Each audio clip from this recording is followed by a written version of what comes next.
Trouvez le moyen de pratiquer sa parole. Shalom bien-aimés dans le Seigneur.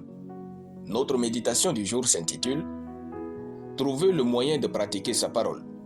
Nous tirons notre texte dans Jacques chapitre 1, le verset 22 qui nous dit ceci.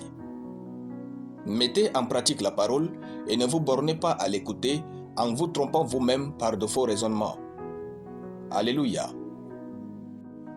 Appliquer la parole de Dieu sans nous soucier de la manière par laquelle nous le ferons peut se révéler désastreux. Trouvez toujours le moyen de pratiquer la parole de Dieu sans la compromettre. Un jour, autrefois, un jeune serviteur de Dieu ghanéen du nom de Bernard Blessing s'est retrouvé à Londres. Pendant qu'il était en pleine route, le Saint-Esprit lui montrait une femme qui avait le VIH-Sida. Sans se soucier du public autour, le prophète Bernard lui dit à haute voix qu'elle avait le VIH-Sida. La dame nia d'abord quoique vrai, ensuite elle appela la police pour l'arrêter. Le prophète pria Dieu et lui dit « Dieu, nous avons un problème ». Disait-il que Dieu lui avait dit « Non, tu as un problème ». Quoique la situation s'arrangea plus tard, Bernard comprit cette grande leçon de ministère.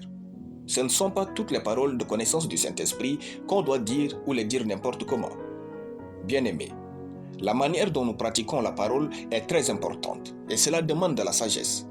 Rappelez-vous toujours que la parole sort pour guérir et faire du bien et non pour nuire ou détruire l'homme. Lorsque Dieu vous donne une parole et que vous devez la pratiquer, considérez toujours le lieu où vous vous trouvez. Évitez d'attirer le regard sur vous comme un super spirituel, cette attitude vous tuera ou vous rendra agaçant. Anticipez la réaction des hommes et de l'Église avant d'agir. Si ce que vous allez faire n'honore pas Dieu et ne fait pas du bien à l'homme y compris vous, ne le faites pas. Cherchez l'aide du Seigneur sur ce que vous devez faire et faites ce qu'il vous dira. Au cas où vous êtes limité, demandez conseil au pasteur et aux aînés de votre entourage.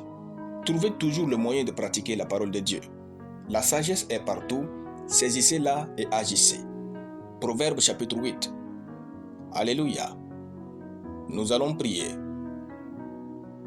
Père bon et sage, je bénis ton nom pour ta parole dans mon cœur. Je confesse que je suis rempli de sagesse et je pratique la parole de Dieu avec sagesse au nom de Jésus. Amen. Soyez bénis, c'était le pain du ciel.